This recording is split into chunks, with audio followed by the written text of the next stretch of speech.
Hello and welcome. I am Yuli Sunma, and if you've bought one of my beautiful wooden needle felting tools, then the following guide will help you assemble and use it safely. Please note the needles break very easily if they are bent.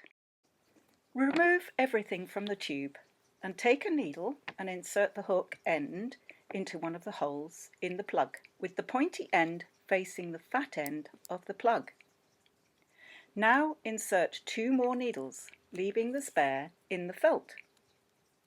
Match the 2 plugs together and insert the narrower part into the tool. Press them in really firmly.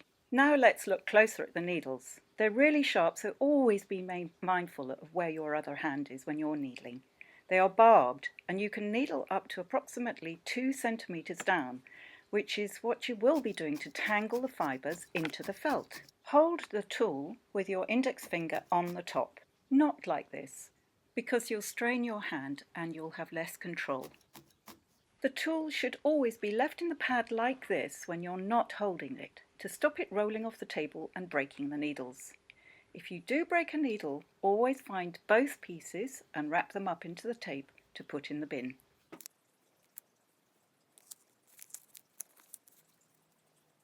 If you want to replace a needle or store your tool away, simply take out the plugs, turn the needles around and hook them over the wide end like this, and insert the plug and needles into the hollow of the tool and push firmly on the plugs. For tips on flat needle felting, I welcome you to explore some of my other tutorials. Happy felting!